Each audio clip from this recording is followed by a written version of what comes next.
இங்க ஒரு பொண்ணு ஒரு ரெஸ்டாரண்ட்டுக்கு சாப்பிடுறதுக்காக வந்திருக்கா. அப்ப அவளை தப்பா புரிஞ்சுக்கிட்டு பெரிய ஷெஃப்ஸ் மட்டுமே இருக்க ஒரு பிரைவேட் ஈவென்ட்டுக்கு கூட்டிட்டு போயிடுறாங்க. அங்க அவங்க ஹோட்டலோட ஒரு புது டிஷ் அவங்க எல்லாரையும் சாப்பிட சொல்லி ரிவ்யூ எழுத சொல்றாங்க.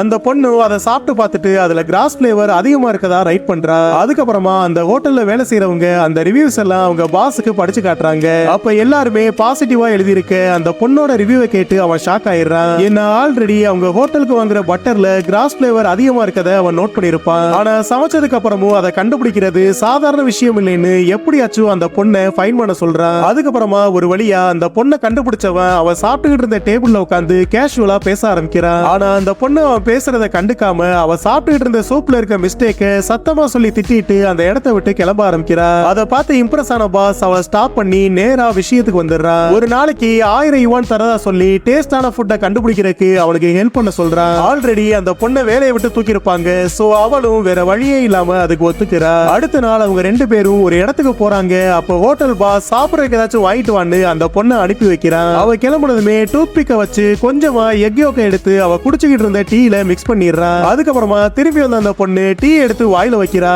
பார்த்தா அடுத்த செகண்டே அதுல எக் யோக் கலந்திருக்க சொல்லி அவனை ஆச்சரியப்பட வச்சிடறா.